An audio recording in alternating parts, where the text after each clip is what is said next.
L'appartement a été soufflé par l'explosion. Au sol, de la vaisselle brisée et du mobilier démonté.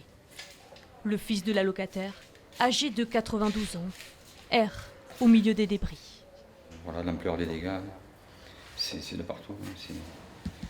Il a se trouvé, en fait, bon, il y a tout qui a sauté, il y a tout qui a passé. Et voilà, elle se trouvait juste derrière. Voilà. Hier, vers 6 h du matin, un projectile qui pourrait être un tir de mortier a atterri sur ce balcon. La victime se trouvait dans le salon, à quelques mètres. Comme elle le fait tous les jours, je vais mettre un tour de clé pour l'infirmière qui va arriver. Et quand elle s'est trouvée ici, c'est là qu'elle a entendu l'explosion. Elle a dit aussi une bombe. Et elle a entendu tout ce qui s'est cassé. Elle a voulu l'ouvrir, elle est tombée et elle a crié au secours, au secours.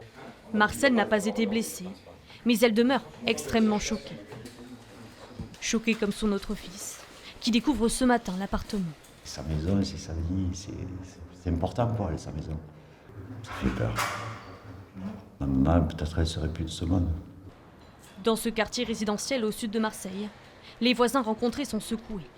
Nathalie a entendu la détonation. Au début, on a pensé plus à du gaz, mais c'est vrai qu'il y a souvent des pétards, des choses comme ça dans le quartier. Ça fait peur, parce qu'on se demande, voilà, ça peut rentrer dans n'importe quelle maison, en fin de compte. Mais alors, que s'est-il passé ? En fin de matinée, des experts sont intervenus pour effectuer les premières constatations. La piste du tir de mortier est pour l'heure privilégiée.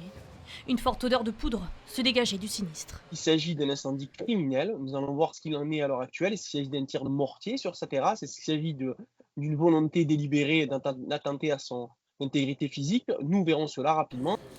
Une enquête a été ouverte par le parquet de Marseille. La victime a quant à elle été relogée chez ses enfants.